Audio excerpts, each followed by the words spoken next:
I'd like to welcome Travis to our meeting this morning. Thank you. We will call the January 26th Power Board meeting to order. We will meet accordingly to the Governor's executive order, which I will read.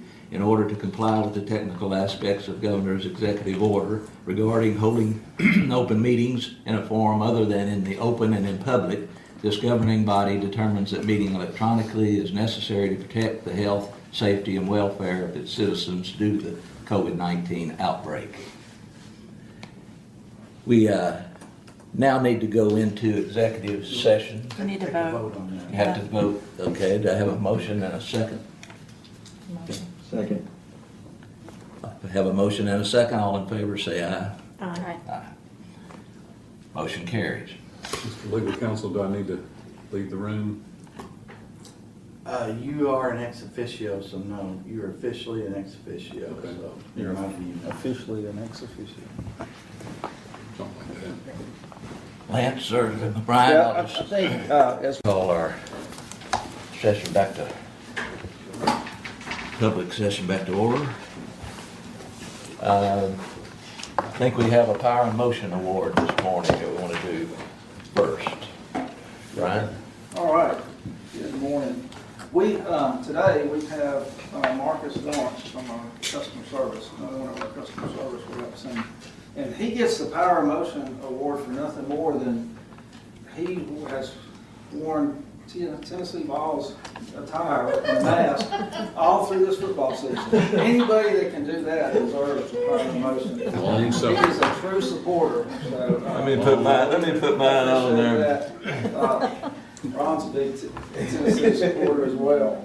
But Marcus is in our call center, and I'll just read this. Marcus, this certificate is proudly presented to Marcus Lawrence for continually maintaining high standards when interacting with both customers and co-workers. Concise, thorough, Marcus is often one of the highest rated customer service representatives in the call center. With all the highest volume of calls, always maintaining accuracy, professionalism, and empathy for others. He also fully exhibits the values of a dependable team player and always willing to help. And I'll tell you what, Marcus is a super guy, and we're so lucky to have him at the call center. And really wanted y'all to meet him and want to reward him with this Power and Motion Award. If I could ask our chairman and mayor to come up and we'll have a photo. And Marcus, come on up here.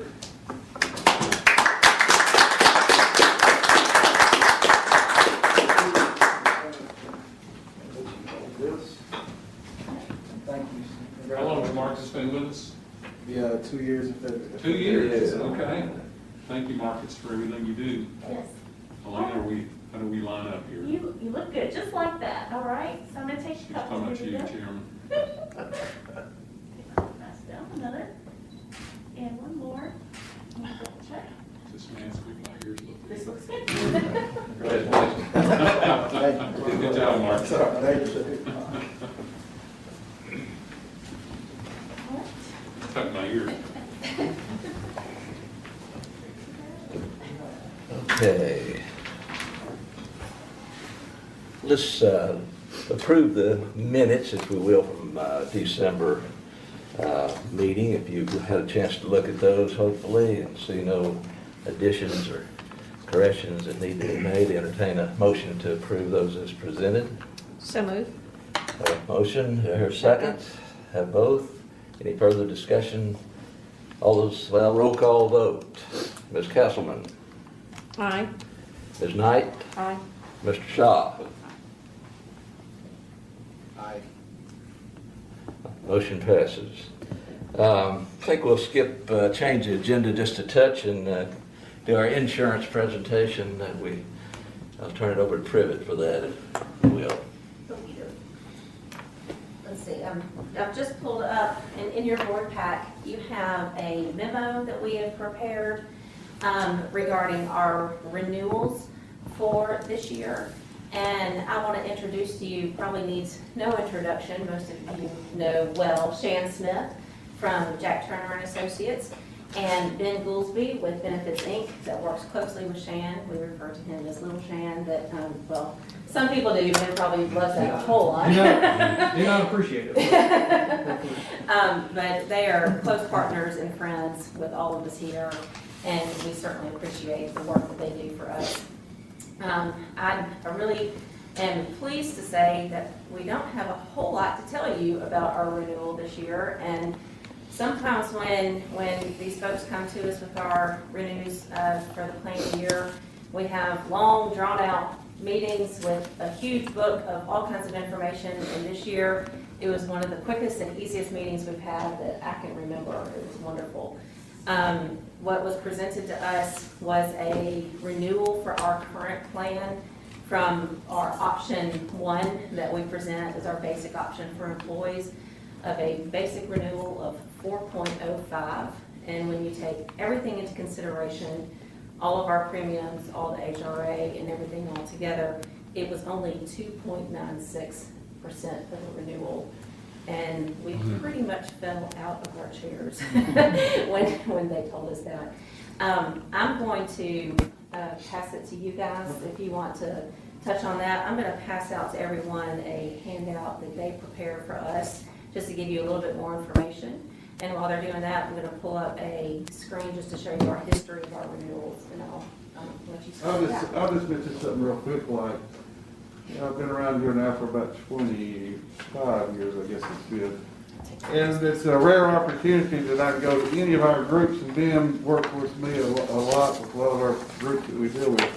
Anytime you have a medical renewal in the single digits, I get a little excited because that doesn't excite people I go see, but there's something out there called trend factor that the carriers, they all have trend factors that I call it the beginning point. Where are we going to start our renewals for all of our groups that are in our book? And the trend factor for Blue Cross, I think again for 21 is 10.5%. So how do we get less than the trend? Well, it all gets back to claims, et cetera, et cetera, et cetera. So when Blue Cross came to us early on and gave us these numbers, I was real excited, and I thought Privet and Brown would have been excited too. I think they were, to get something that's in the single digits. And we really hammered on trying to get them to give us as much as we could do. But, you know, quite frankly, Privet, in the last quarter of the year, we had some pretty good claims hit. So this wound up being even a better deal than I'd even anticipated. So saying all that, this is one of those years, and I'll just say remember us next year, because claims are claims and we have no control over that. But in today's world, healthcare, if I can go to a group and the overall effect to the company's 2 et cetera %, you just say, fine, here, let's move on. So you've got a great program for your employees. It's a very nice benefit for your employees and their families. And I think they're well cared for by the plan that they've got, and glad that we had this kind of news for you this year. So we appreciate the opportunity to continue working with all the employees here, their friends, and we do our best to take good care of them. So thank you, Privet, for all your work. And I will add in, if it weren't for the team at Jack Turner Associates and Benefits Inc., I would need about 15 more folks on our team. So I appreciate, yep, I'm looking at you. So I appreciate everything that they do for us. They're a phenomenal partner, so I appreciate them very much. Thank you. And Shan's right. We were really shocked about this renewal number. We thought we were going to see much larger numbers with the claims that we expected this year. As we know, babies are a blessing, but they are also expensive when it comes to insurances. So we had lots of blessings this year within CDE, and so we were really excited to see this kind of renewal number in here. You'll see the history that we've seen over the past 10 years. We've had some great years and some rough years, and this one is, I count as one of our great years for the renewals that we have in there. So we would ask the board to accept the renewal as we've received. And then I've also included on the memo just the note that our dental and our vision insurance is completely voluntary for our employees, meaning they pay 100% of those costs. We don't pay for that, they pay for that on their own. But we still shop it just to make sure that they're getting the right cost, and it's still at a good market value, and we received no increase for that, both of those insurances for this year.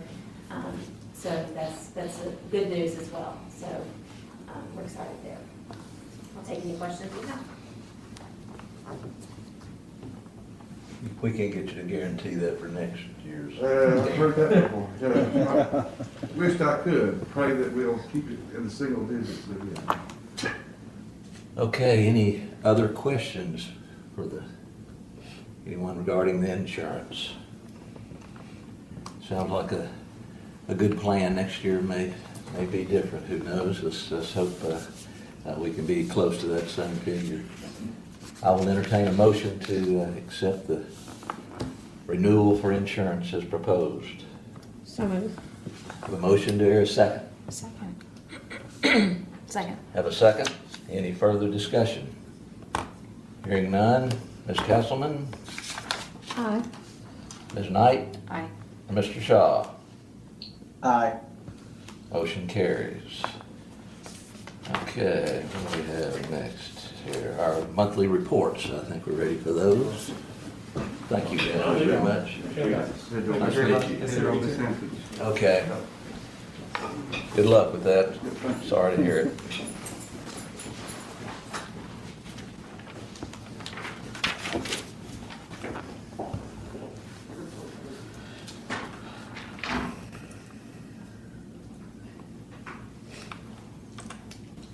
Brian, did you want to say anything or just? No, I'm gonna just turn it over to you. Okay, Thank you, David. all right, thanks. I'm here to present the financial reports for the month of December for both electric and broadband divisions of CDE. And I'll say we're at December, which means we're halfway there. We are not living on a prayer like Bon Jovi was, though. We've got a plan in place. Financials are looking good on both divisions, and you'll see that throughout this report. And it doesn't want to listen to me today. All right. The first number, line 1, electric plant for electric, 325 million almost. That's the biggest number you'll see in our financials, and that's because it is quite expensive to provide electricity to every home in Clarksville. We have, I think, more than 10,000 miles of line in the city limits, and we have none actually outside the city limits, but just to cover Clarksville, I think it's 10,000 miles of line of electric. So that's that 324,000 for net plant of 324 million. Net plant of 212 million. I'll go ahead and point out, you'll see line 9, we're starting to creep that up a little bit. We've got a debt service payment to make in August, and we always keep per bond covenants, the 5.9 million in there. And so since it's a debt service payment of about 4 million this time, you'll see that creep up. And that's why we have been putting more money into the sinking funds from the general cash, which is a good place to go ahead and point out lines 14, 14.1. And so there were some big shifts in here, and I'll talk about them a little bit more when we get to the cash summary, but we moved some money out of the CD and into the general cash account. So that's why you see that. But one reason why you see that go up to 15.5 million. Which is a $4 million increase. The other is just operations. We have not hit the point of time yet. I know it got a little cooler in December, but we have really relatively mild weather going on. As you can, I mean, it's 65 degrees outside right now. So we haven't hit the time yet where the patterns shift. We're still collecting more. We're matching up the power bill well to the collections. So that's where we are with the cash. Other current assets, in case you're wondering what that huge number is, that's the prepayment to TVA. And you'll recall that was being larger, but we quit prepaying 2 to 3 months in TVA because we earn 0.05% on that prepayment now. And we earn 0.32% when it's in our main account. So we let it sit in our main account for longer, so we earn more. So that's why, don't be alarmed that that's only 18 million compared to 24.6 1 year ago. Are there any questions on the assets for the electric division? Next is the liabilities and equity section, line 34. Year to date, we have earned 7.4 million compared to 6.4 million 1 year ago. It won't always be $1 million net income each month. Some months we will have some losses, and I do anticipate that. We'll have at least one in the wintertime and one around May, more than likely. So don't expect to end the year with 15 million in net income. It'll temper back a little bit. Are there any questions on any items on this section of the balance sheet? Moving on then to the income statement for the electric division. You can see where the weather was similar to last year, but it's just stayed mild compared for this whole season. Operating revenue was up 0.74%. Power cost was up 0.77%, so very similar trends there. If you look at the last number on this page, the net income, $958,000 for the month, compared to $980,000 1 year ago for the month of December. Are there any questions I didn't cover on the income statement?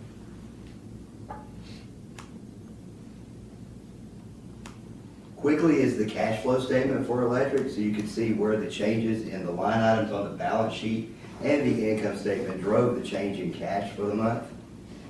We had an increase in the $3 million, bringing our cash and cash equivalents to $45.5 million at the end of December. Briefly on these charts, electric plant trending, you can see that since December 2014, our gross plant has gone from about 240 million to about 330 million. That's a lot of growth in about 7 years or 6 years. Day sales and receivables, this number shows on average how long it takes to collect from our customers on average, and it's pretty good for us. We're still below 25. That peak you see back there, that was COVID. That's when COVID hit and we did not cut off for non-payment. We did recover from that though, because by the end of the year we were cutting off again. Operations trending, so you can see there are going to be months where the revenue, the blue bar, is going to be below the total expenses. That did happen last for us in November, although it was very close to a break-even month. But our operations are cyclical. They're going to be, basically you can see winter and summer hit on here, and you can see the in-betweens are the valleys. All right, monthly expense breakdown. I always like to talk about for every dollar we spent. Last month, 76 cents of that dollar went to TVA. Almost a nickel paid taxes. Depreciation is 10%. Operations and maintenance is 10%, and that's where you will see all basically our other costs, which would include payroll is one of the big ones, expenses to vendors and whatnot. And I did want to point out, I'm always talking about every dollar we spent. So I added this chart this month to show every dollar we received, where the money come from. So for the month of December, residential customers accounted for 64 cents of every dollar we collected, followed by the large commercial and industrial customers with 23 cents, almost a quarter, then followed by the small commercial customers, and then followed by fees and rental income of almost a nickel. The fees and rental income is driven primarily by what broadband pays us just to rent our network. So don't read this and think that's the only cash that electric gets from the broadband division, because the broadband division also shares in quite a few costs, such as payroll and benefits and whatnot. That's just purely what broadband pays for rent that you'll see in that 4%. Any questions on those? Here again, just to drive home, the revenue and the usage was very similar to December of 1 year ago. And now on the cash and investment summary, this is where I want to point out some changes we made.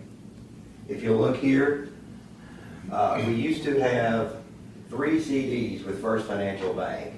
One of them was converted in December. We cashed it in and bought a CD with Legends Bank, so that's brand new there. One of them, then 2 more came due at the end of December. One was an 18-month period, one with First Financial. They offered to renew it at 0.5, which was higher than what we've been getting with most other places, including them, because these were all above 1% before. And it'll mature not this June, but next June at 0.5%. So that's essentially a new CD as well. We had additionally a $2 million CD with them that they would renew at 1 year, ending in next December at also 0.5%. And we decided to put that in the bank for a little bit and see what rates are doing in March. So we're not really losing much by not getting the 0.5%. It's in the bank earning 0.32 at Legends right now. And we're going to solicit bids again, or prices again in March. And that'll spread our money out a little bit. We kind of like to spread it out each quarter. So that's what we're doing there. So that's why you'll see those changes in the CDs this month. There's all kind of problems you can have with money. One is that you don't have enough, but you can also have a problem that no one wants to pay you anything to invest your money. We're always going to have a little bit of issue with that because we are public funds and there's laws in place. We can't go out and buy Amazon stock. We can make a lot of money on that right now, but that's risky and you're going to protect public funds. You can't do that. So we're really limited to CTs are our main source. The LGIP is another source. That's, Lori Mata can tell you that's not paying much right now either. So that's where we're at. We're pretty fortunate we're spread out and we get some pretty good rates on some of these. Any questions on our cash? How many substations do we have kind of on the drawing board, I guess, in the next, and do we have, I guess we got cash 3. to pay for all of those? We got one on Fort Campbell Boulevard, one on Tiny Town, and then one at Exit 8. Kind of need one further out at Exit 11 eventually. So, but three. We have the land purchased at Fort Campbell Boulevard. We've got the land purchased at Tiny Town. We're working on purchasing the land at Exit 8. And at Exit 11, we haven't started looking yet, but that would be probably the next one. Okay. Quickly for me, selected calculations and ratios. We have exceeded the revenue requirement of our bond financial covenants because right now we've earned $7.4 million and the covenants say we needed to have earned $6.7 million. Debt to equity ratio is still very strong for us. And until, you know, our plan, and y'all just kind of talked about it a little bit, we're paying for things out of cash. So our debt should continue to go down while our equity increases. I know when I came here, this debt to equity ratio, and that was in 2010, it was above 100%. And the board, you know, a lot of things had happened. We borrowed a lot of money. We had suddenly a $100 million fiber plant in place.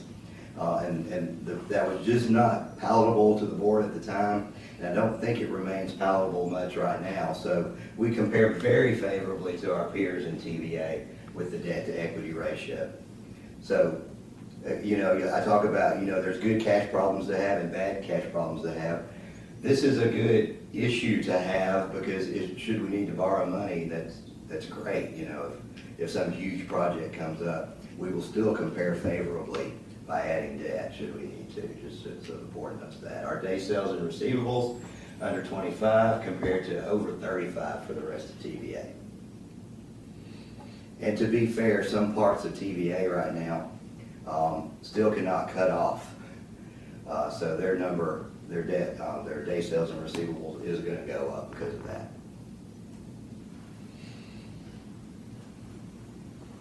This is the report to TVA. It's the same financial figures we just went over with some additional usage information. And I don't normally highlight this, but if there are any questions, I'm happy to take them. Okay. Well, that concludes the electric report. Now we have the broadband report. So for the month of December, this is the balance sheet for them. and for our broadband. And for cash, we have 5.2 million compared with 5.8 million 1 year ago. Why is it down? Not because of operations, but because we are buying so many plume pods, which is a good thing because it's driving revenue up. And additionally, this month we had a layer 3 core upgrade, and I don't know what that means. If y'all have questions about that, I'm sure Christie will be happy to answer them. But that was about $300,000, that layer 3 core upgrade. That's a one-time thing. So for broadband to be able to pay for that and still have above 5 million, we're happy with that. That's still what they owe on the debt, the interdivisional loan times 2. So should the board say, David, we wanted to pay it back right now, we do it. We don't care what Christie.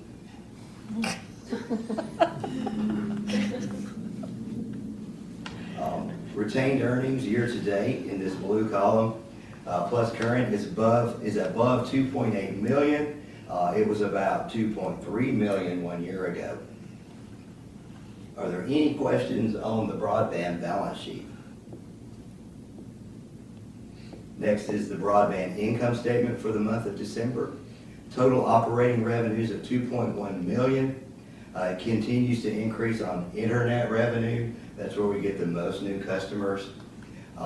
Video holding steady at programming revenue.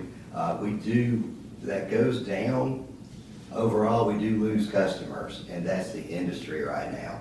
They want to stream, but it's holding pretty steady. When we lose customers, that also makes our cost of programming and services go down. So despite costs increasing 5 to 10% for every video carrier from the last year to this year, our overall cost went down.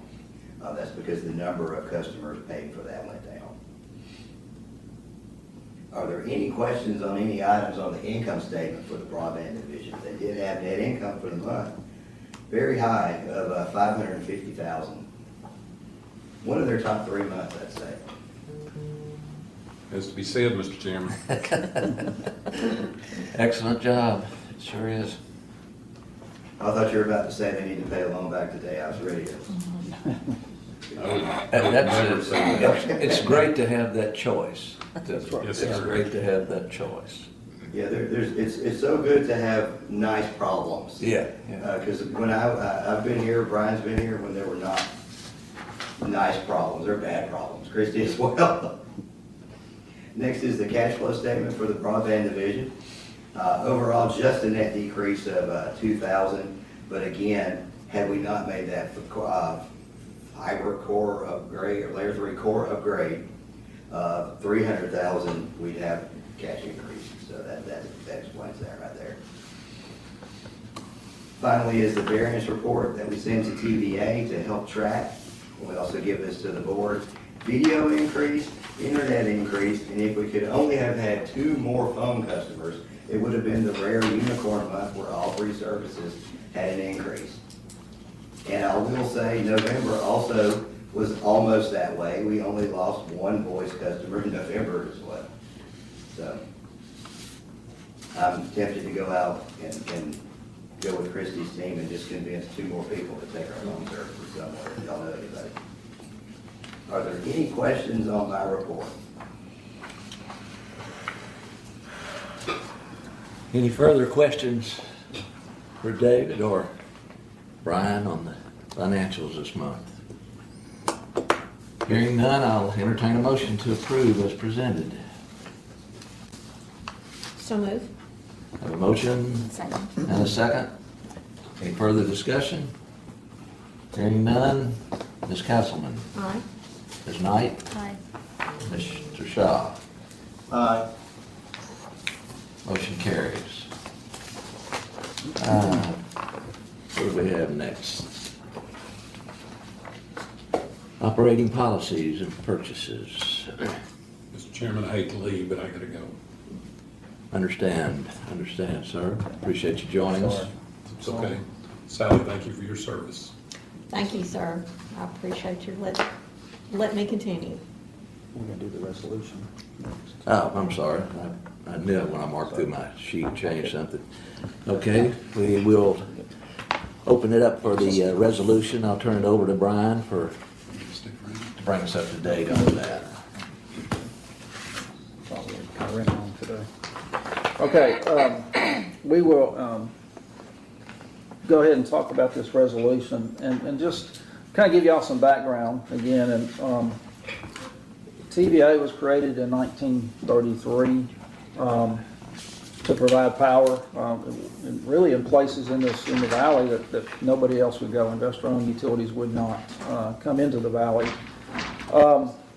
In 1959, there were investor-owned utilities outside the valley that were concerned that TVA was such a good model, such a good benefit, that they would go out and compete against them. So 1959, Congress put up a fence around the TVA territory and locked that down.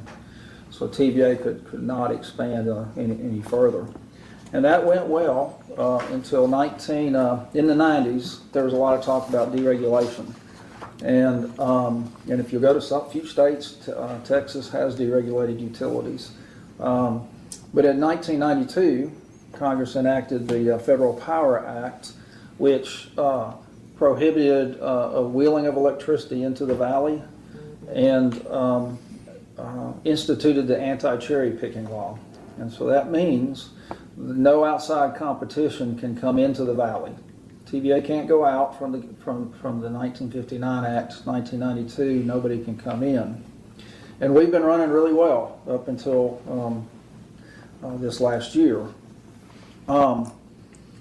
Jeff Lias was the new CEO at TVA, and when Jeff came in, part of his financial strategy was to, basically we had a plan. TVA has a debt ceiling level of about $36 billion. It's a congressional level that they can't go above. They had gotten close to that at one point. They put in a financial plan that they could, we needed to reduce that debt down to $16 billion. But if we knew that we had partners, long-term partners in this, we would only have to reduce that debt down to $21 billion.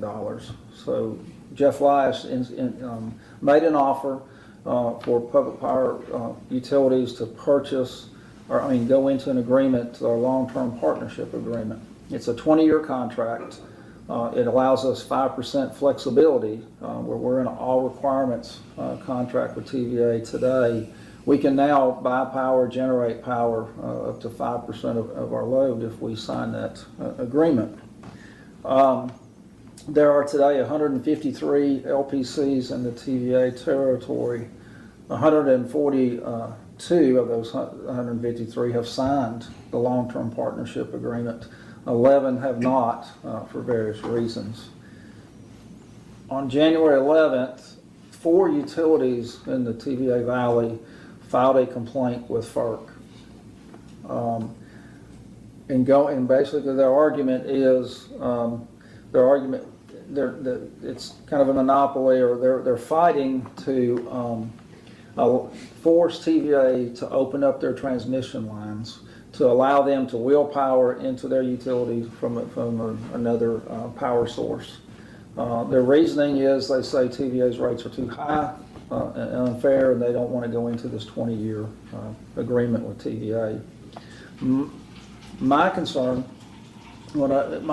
is if we allow competition into the valley, but we don't allow TVA to go outside the valley, for every customer that we lose, then that means TVA has to pick up that revenue and that cost somewhere, and that's going to affect our customer rates.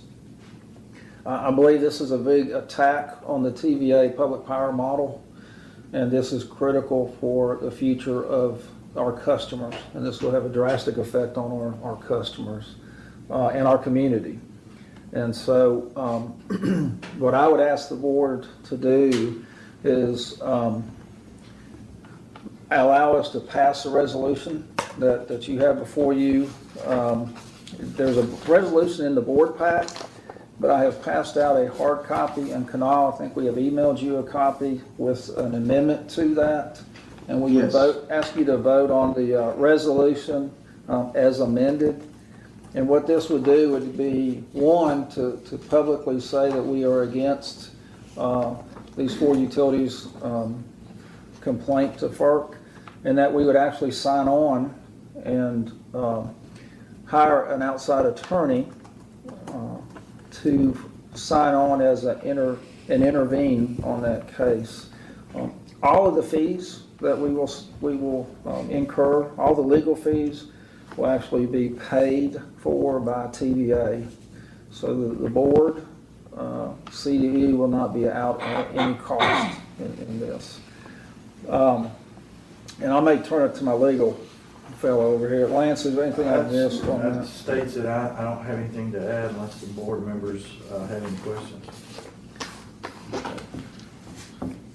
So what we would do, if the board would pass and agree to this resolution, then we would also enter into, we have an engagement letter in the board pack. We would enter into an arrangement with this outside legal firm. We would also sign on with other utilities to intervene, and they will actually help us with that paperwork and moving forward on that. Be happy to answer any questions that you might have. Any other questions, comments? I will entertain a motion, if there should be one, to proceed with the resolution. So moved. So move. Do I hear a second? Second. Have a motion and a second. Any further discussion? Hearing none, we'll do our roll call vote. Ms. Castleman? Aye. Ms. Knight? Aye. Mr. Shaw? Aye. Motion carries.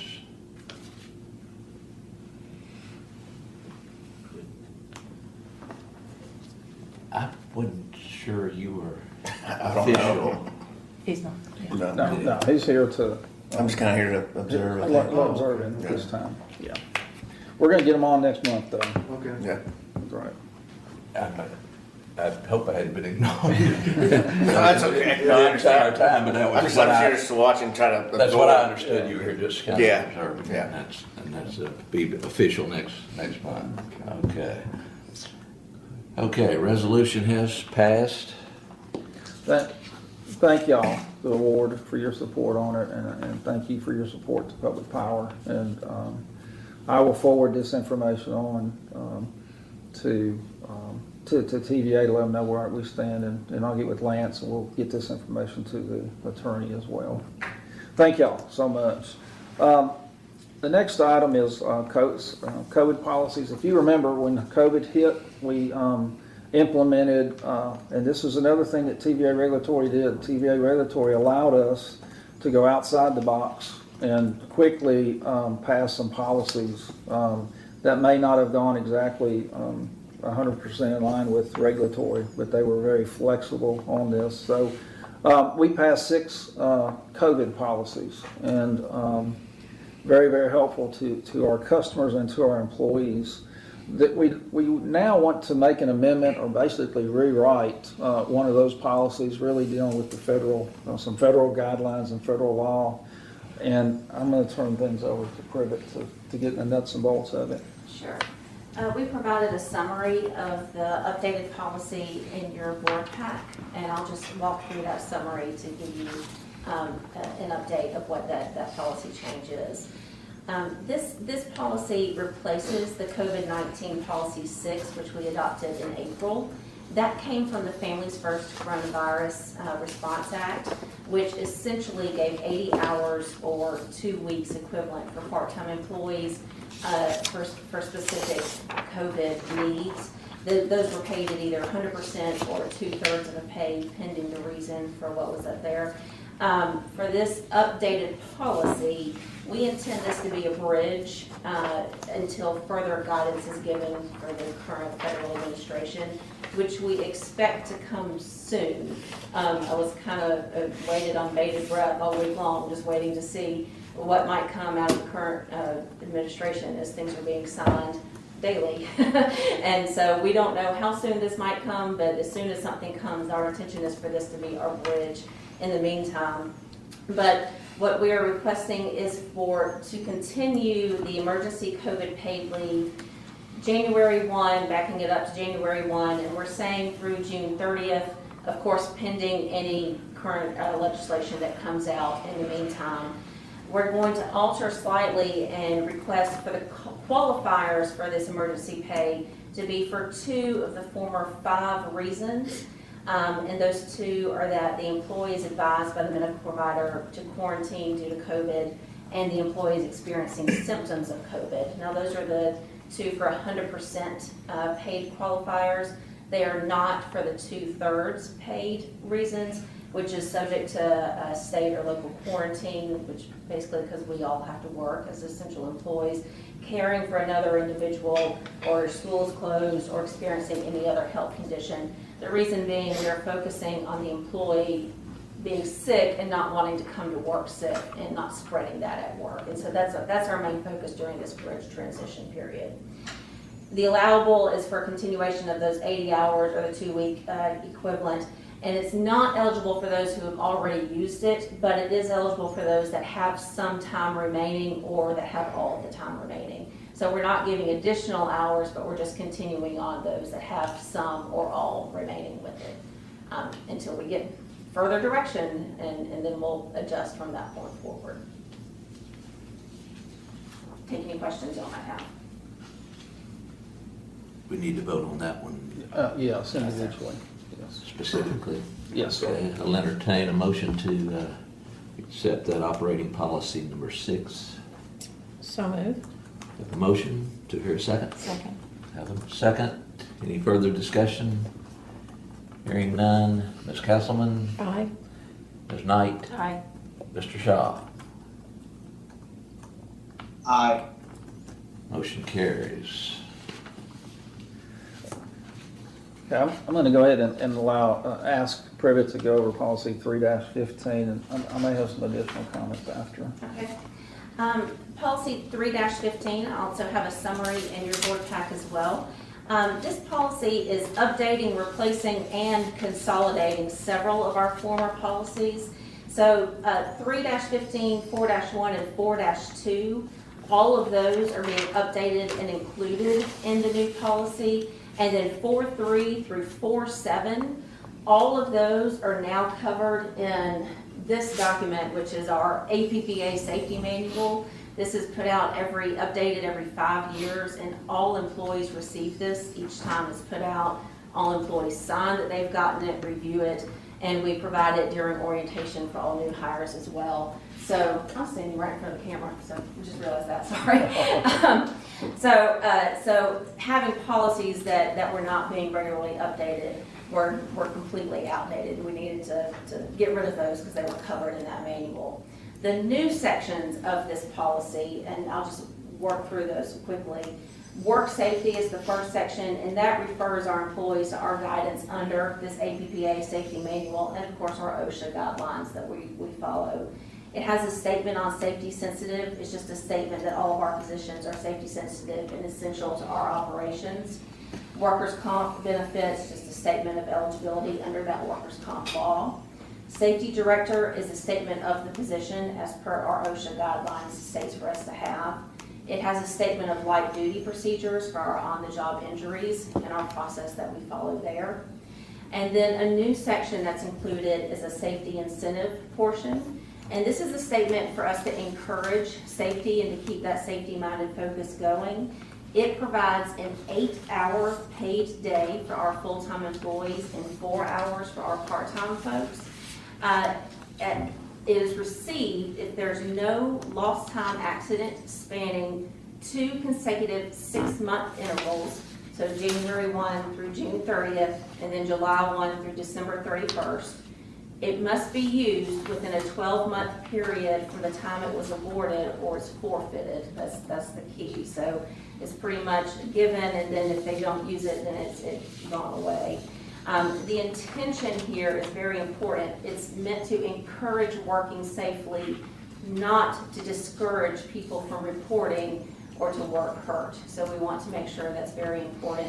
That's the reason for that last section on discipline, that we want to make sure it's very important that people follow these processes, and if they don't report or knowingly violate, we'll follow city code for the disciplinary process if something should happen and the policies are not followed. And I'll pass it around. So pretty much, there's not really much changes to the substance of this policy. It's really cleanup work, except for this, the safety day. And so, remember, last month we mentioned that, well, back up, our property, insurance, and workers' comp, we all goes through Distributors Insurance Company. And that's an insurance company that is owned through TVPPA, and general managers are on that board. I actually serve on that board as past chairman on that board. And what we do is try to push safety. We created that. We actually created this insurance company back in the early 70s when companies would not insure for electric utilities. And so we were having trouble buying insurance and finding insurance. We created this. So our board keeps pushing safety. What can we do to incentivize utilities to work safely? So we know now if we go 6 months without lost time accidents, DIC will give every employee $50 if CDE matches the 50. So right before Christmas, we hit that 6 month mark. We gave everybody a $100 bill. We went to January 1 without a lost time accident. That's another 12 month consecutive, another 6 months. And so this time we get $60, and with the $60 match. So we will be passing out $120 to all of our employees. So this is the first time in a long time that we've gone a year without a lost time accident. In our early days, I was here when we went as much as 9 years in a row. We went 9 years without a lost time accident. So I think the $100 bill and the $120 is an incentive, but what we found before, it loses some of it if you don't add something else. So while we've got the train rolling, the momentum rolling, we'd like to add this 1 day, a safety day, if you go a year, two consecutive 6 month periods. But you have to use it. And the reason we did away with the program in the past was we had some employees that were not using that safety day and kept banking it. And it was, they had, if you figure 9 years in a row, and at that time, if you went 2 years in a row, you got 2 days instead of 1 day. So 9 years in a row, there was a lot of safety days. And it just got unmanageable and too expensive to bank that. So the board did away with it. I think where we are now, we'd like to bring it back with just 1 day, but the cash value would still happen, but we would do a day, but you have to use it within that day. And we've added this discipline factor in here. I don't want people coming here if they're hurt. I don't want people trying to hide an injury. They need to report that. But we need to think safety every day, and I think this will bring it more to their mind. So we would ask for approval for policy 3-15. Any further questions? Sounds like a good idea to me. Promoting the safety is important as it is in this type industry. Do I hear a motion for approval?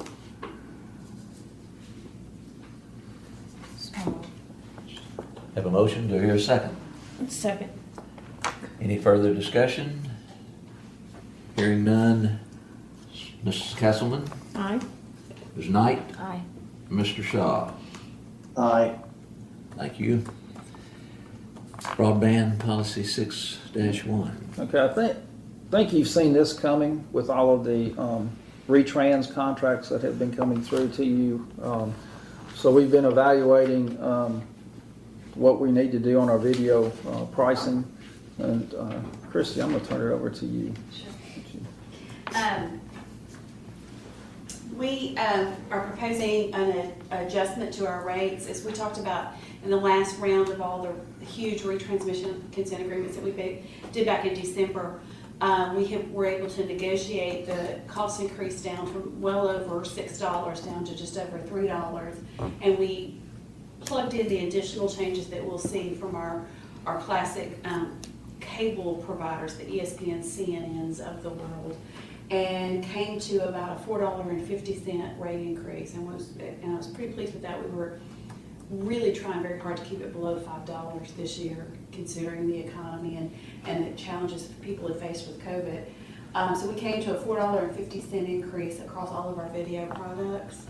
And that is literally just going to be enough to keep us flat with those rate increases, with just a tiny bit more added on there, but it will keep us at our standard margins without pushing it too much. That will, notices for that, and additionally, if it scrolls down just a little bit further, you'll see that this year, Showtime and Stars have increased their rates, and we'll need to increase those two packages each $2 in order to cover their rate increase costs. Those are packages that consumers choose in addition to the standard services that we have. Per FCC requirements, if this is approved today, we'll go out in the February billing statements and notify the customers 30 days in advance that this change will be occurring.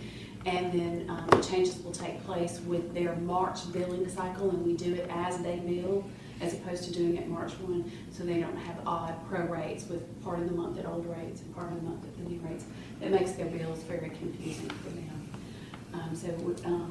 With approval, we'd like to go ahead and implement the $4.50 across the video programming networks and packages, and then $2 on Stars, Encore, and Showtime TNC, unless y'all have any questions. And Christy, the streaming package seems to be our hottest item right now. Mm-hmm. What are we doing?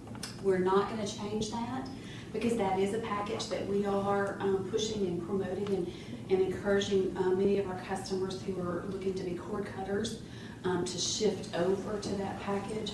So as we're in a growth period with that, I really hate it to do too much to those rates, and we actually built those packages initially with a little bit higher margin, so we can absorb a little bit more on those than we can on these packages.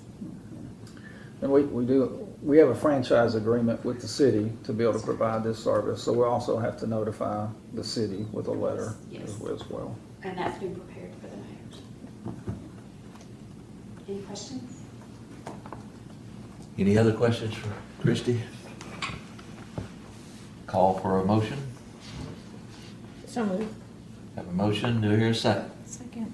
And a second. Any further discussion? Hearing none, Ms. Kesselman, Aye. Ms. Knight, Aye. Mr. Shaw. Aye. All right, contracts and professional services.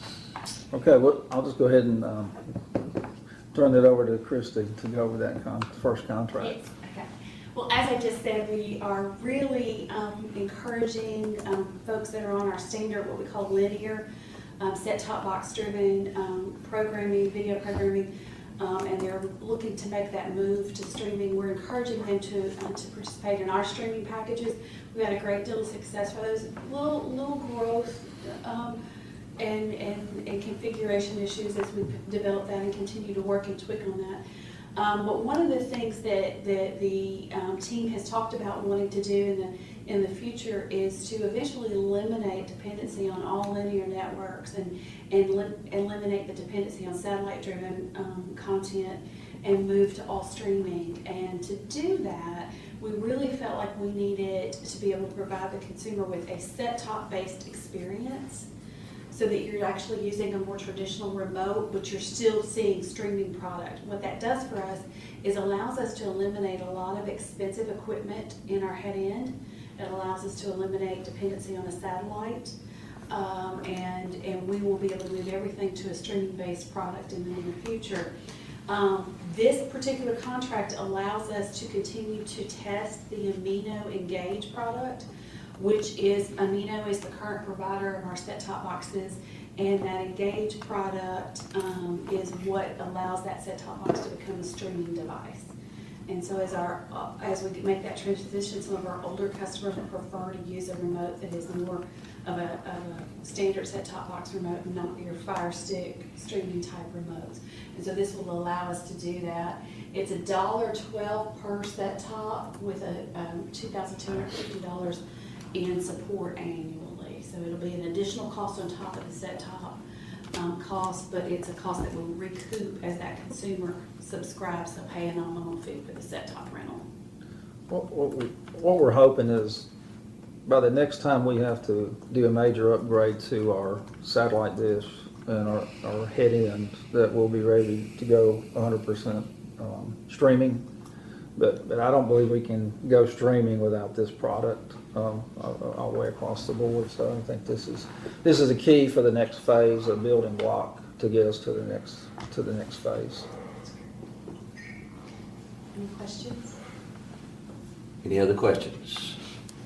If not, call for a motion for approval. So moved. Have a motion, do I hear a second? Second. Any further discussion? Hearing none, Ms. Kesselman, Aye. Ms. Knight, Aye. and Mr. Shaw. Aye. Motion carries. Okay, the next one is the Turner Network contract, Christie. Yes. This is a Turner Networks renewal. Turner Networks includes the CNNs, Headline, TNT, TBS, True TV, all of those networks, Turner Classic Movies. And it's through our consortium agreement. They do the negotiations for us on that and the renewal.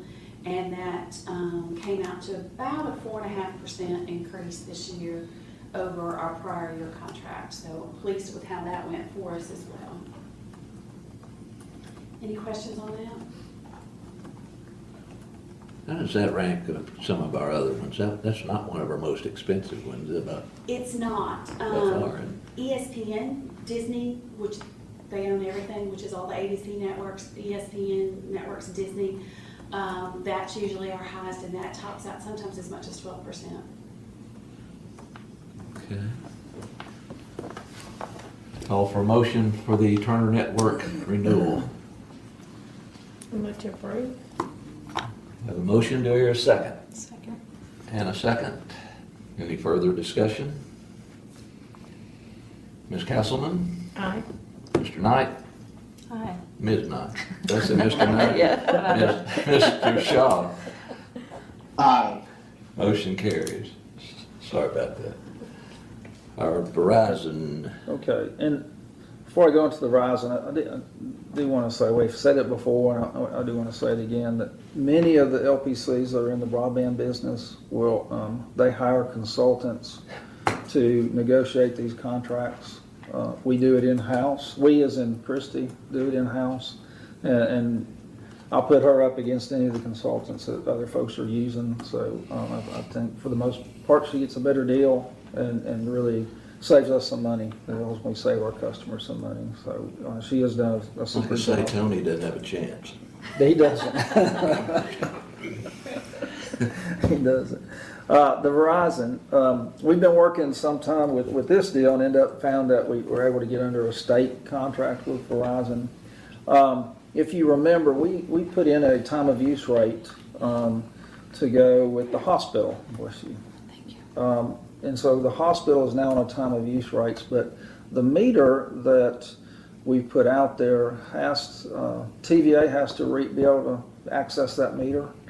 And the only communications device on that meter is a cell phone technology through Verizon. So if we want to use those meters, we have to use Verizon.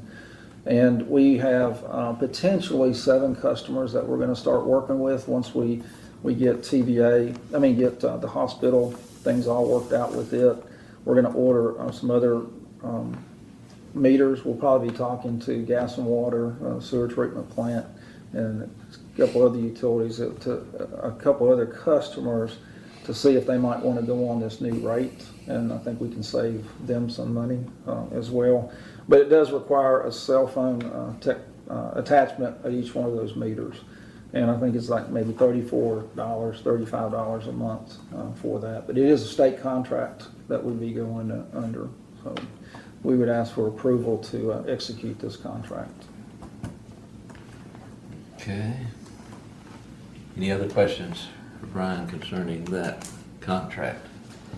Hearing none, I will entertain a motion for approval. So moved. Have have a motion. Do I hear a second?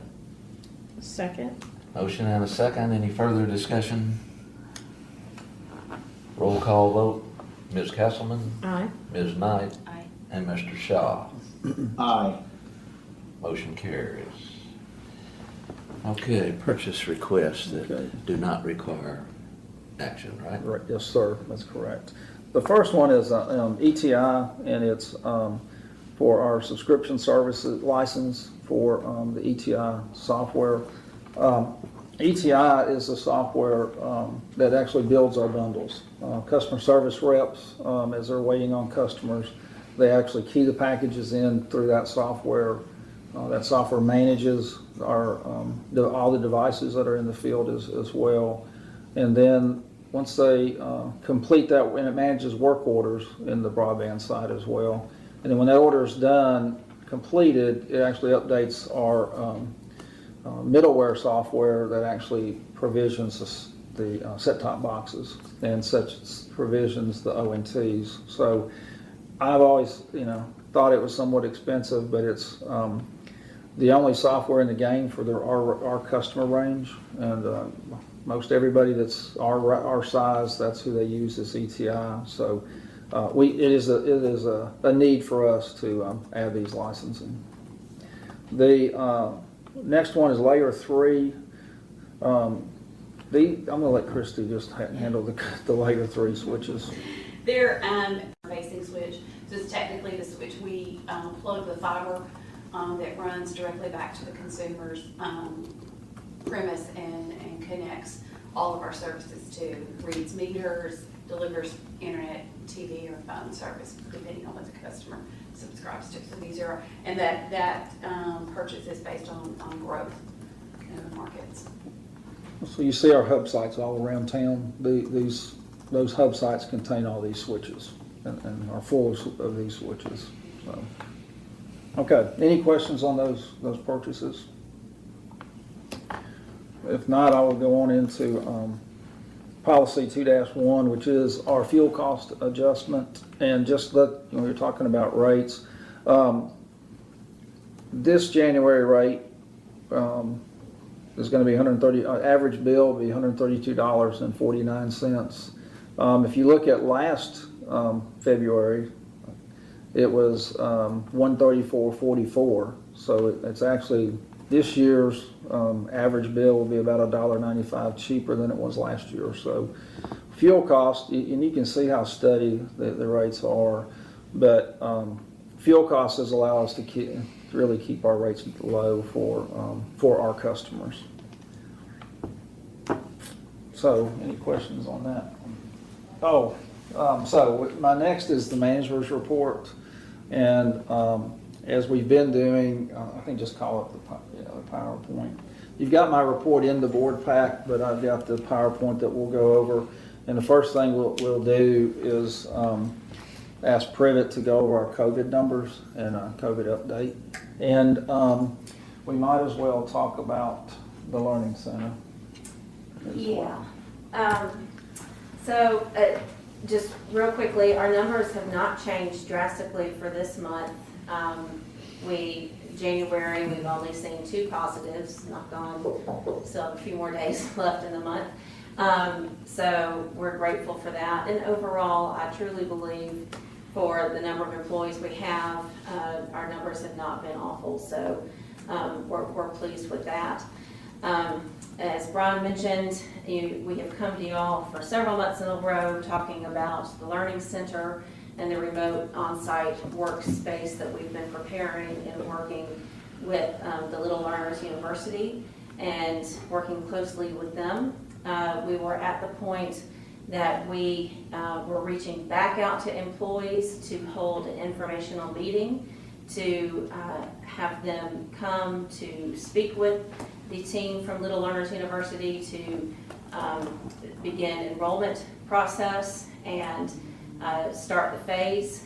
And we had one person decide to sign up and show interest. Another asked a question or two, but decided after all they were not going to come.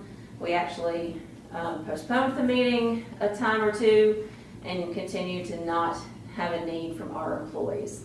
So after all is said and done, it turns out that the need is not there after all for our folks, which I suppose is great. That means that our employees have found other avenues for their children if schools should be closed. And as if any of you know, if you have or are connected to a child that was in the school system, of course the schools were closed or remote up until Monday for elementary kids, and then some have gone back Monday and some are still remote.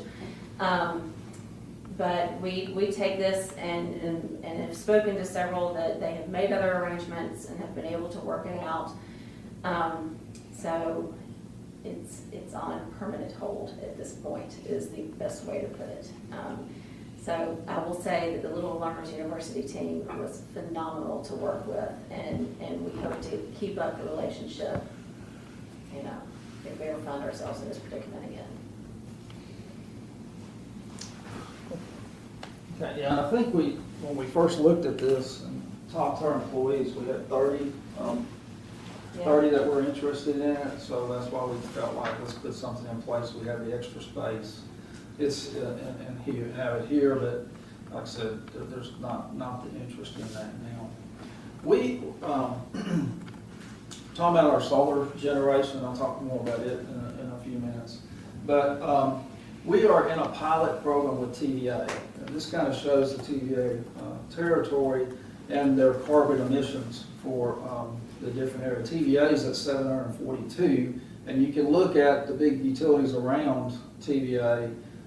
They're much higher. Other than Duke and North Carolina has 604. They're a little bit better than TVA is doing right now. We are in a pilot program. We're just starting looking at this. But TVA is looking at measuring carbon emissions for them as a whole, but as us being a pilot to it, that we can also measure the carbon emissions just in Clarksville. Okay, so as we start pushing out solar products, can we reduce carbon emissions? You know, what can we do in Clarksville to do this? So this is the first phase and kind of a map, kind of a starting point, and we'll be hearing more about it. We've just started. Of course, I've got Walter and Jared working on this, and they will be meeting with TVA and their team to do this. Just a reminder, already, all the power that we buy from TVA is, 60% of that is out of renewals, or it's carbon free. 60% of all the power we buy through TVA is carbon free already. So this is a neat project with what's going on with sustainability. I think the county has a sustainability officer, and they're looking at things, but this will go right hand in hand with what we're doing with our solar project. And that's really kind of a little bit more why you might want to do that, but really just measuring the performance of the city and our community. And it really shows our community that we care about the air, and that we're just not here just to sell power. We're trying to make sure we sell clean power. This is what I talked to Darla about earlier. Public power. For as long as I've been here, we've used we are public power. Public power is so great. Public power this, public power that, and then TVA went out and started talking to customers. What does public power mean to you? And customers don't understand public power, or customers think public power means inferior and that. So TVA has put a team together. They're just starting on this of rebranding. And I'll say this, the other thing, municipals tend to say we're public power providers. Co-ops, we said they're not public power, but we're all under the same model. So there's a competitiveness between co-ops and munis. So we're trying to figure out something that's all embracing of co-ops and munis, and something that customers can relate to. So this is just the beginning that we'll start looking at and doing some things to better sell our product and sell our brand to them. We are members of the Middle Tennessee Industrial Development Association, MTIDA. They are the ones that anytime, like when LG was looking at this site, MTDI is the ones that kind of help provide transportation, the logistics, building the profile. They're helping our local industrial board bring in these clients, bring in these large customers. The all munis and co-ops in the valley, in the Central District fund MTIDA. And this will be the third year in a row, third time, we do it every 2 years, that we're doing a wage and benefit study for our community. And I will say Clarksville has not done a very good job of participating in this in the past, but we've been working with Frank and his folks this year, and they're making a really concerted effort on this. But MTIDA puts out a great brochure to everybody that participates, and it really shows what the salaries and benefits are in the different areas. And big companies looking to relocate look at that kind of information, so it's able to build it into that package. So we're glad that we got an FDA loan to participate in this, and Middle Tennessee University helps us with this study. I think the last time we talked to you, that was 2019 is the last time TVA had a full slate of board members. And last month, Brian Nolan and Beth Harwell had been recommended but not confirmed. Both of those now are confirmed. And Bill Cook has not been confirmed at this point. They have to be confirmed by the Senate. So we're still waiting on that, and still we'll be missing another board member. So, years ago, TVA operated on a 3-member board. They didn't have a CEO. It was just 3 board members ran TVA. And then they established, they were full-time board members, and they ended up switching it to a 7-member part-time board and actually hiring a CEO some years ago. But it's great that we have Beth Harwell locally to help support us. I mentioned last month, we've been working through TVPA and APPA to try to get moved up the list on our vaccine for our employees. I think we're not listed to get the vaccines until 2B, which will be 3rd or 4th quarter. We have been fortunate that we haven't had a lot of folks out. We have some utilities that have lost all their linemen. We have some utilities that have lost all their customer service reps. I don't think we're not making much progress with it. We're working on the federal level and the state level to try to get moved up with the health department on our scheduling.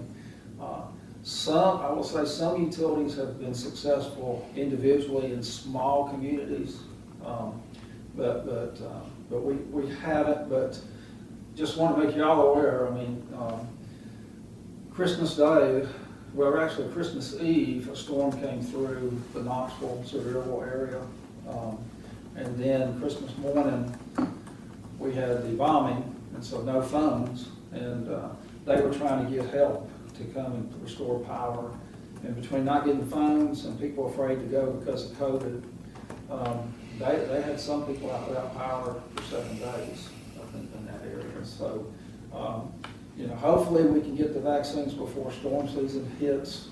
We've been doing very well in that, but I don't expect to change, but we are still, our statewide still working with the governor's office to try to get a change made to that. The NOC is moving well, making a lot of progress on that. We have a couple change orders that we're waiting on the city purchasing to sign off on before we can get back started there. And hopefully we'll get those back soon and we can start moving on. But as you know, broadband pays, the electric division owns that building, and Broadband pays rent on that building. And so I think Bruce has been telling Christie he's gonna raise the rent after it's finished on that, so. This is the Exit 8 property. So for Travis's benefit, we are working, part of this 5% flexibility that we can do with TDA, we are working with Silicon Ranch to actually bring in a solar farm. And they would generate either 10 megawatt, between 10 and 15 megawatts of solar generation, and that we would purchase and then put back to be part of our flexibility. They are working with the city on that property that was where part of the parks was gonna go at Exit 8. And so I think a survey has been done, but I don't know where they are with the city, but hopefully it'll be done so that we can bring the contract to y'all next month. Our plan is really wanting to try to build the Silicon Ranch contract to y'all next month for approval.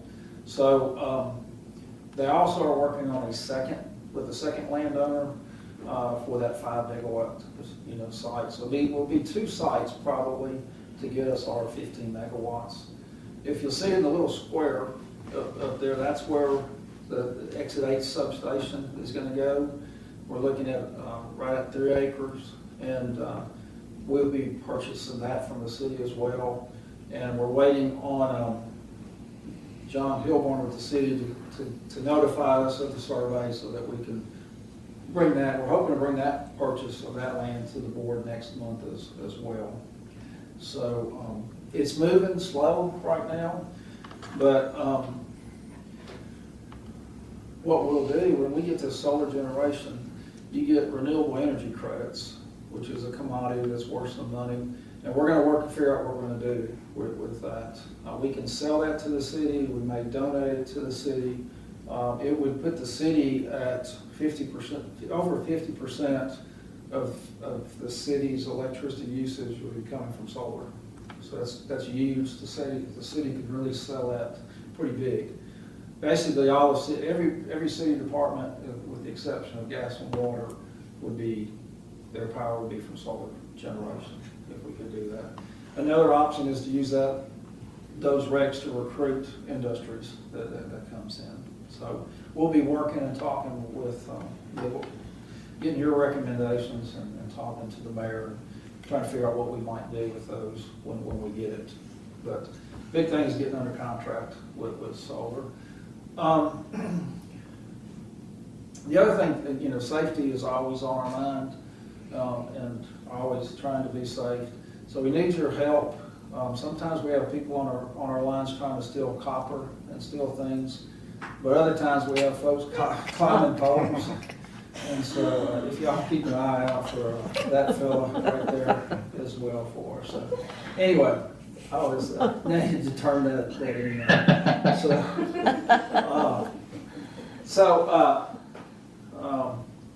That concludes my report. I have a couple other things in my written report. We have some other topics in there. Is there any questions of me right now? We'll go to the next thing. Let's see. Okay. If you bear with me a few more minutes here. Some of y'all have known that, realized that talking about Ron is doing a lot more honeydews at home and having a little more free time at home. But as much as he tells me he's working and that, it's always working around his tea time. So we thought there might be a few things here to help you out on the golf course. Well, thank For you. your retirement there. Appreciate that. It's not a good swing in here, is it? That's what I need.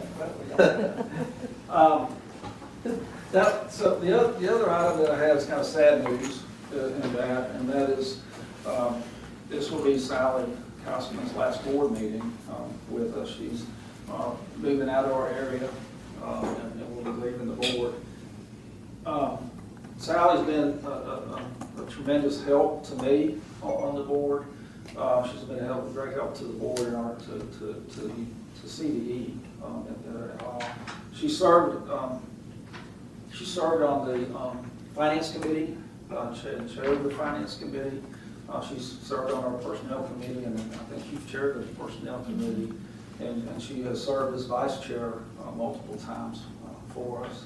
And has been a great leader on the board.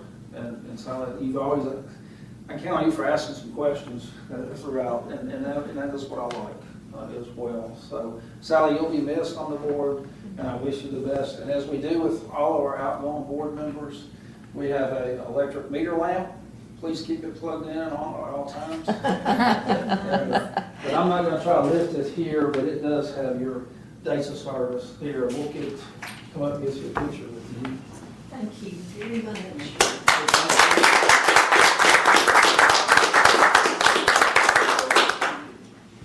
All right, let's see here. A couple, and another, and let me do one this way.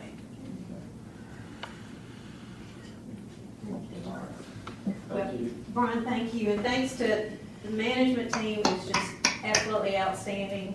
I mean, the management's outstanding, the board, y'all, we're set for success. And I've enjoyed all the time that I've met with you all, get to know everybody and work with everybody. So I'm gonna miss you, but I'm moving just one county over, so I'll still be around. Thank you so much. And we'll have a box for you to get that out. So, Sally, anything that I missed? No, sir. Anything else? That concludes my business. All right. Travis, we look forward to seeing you officially, I guess, next month. Looking forward to it. And certainly I echo Brian's words. We certainly hate to see you leave, and certainly enjoyed working with you. I think we Thank you, came Brian. on at the same time, I We did. think. Mhm. So been a great pleasure dealing with you, and you will be missed. Thank you, Ron. There was a lot went on today, and appreciate your time and your effort and input, and always appreciate what the management team does for this company. So with that being said, we will call the meeting adjourned. Okay. Thank you.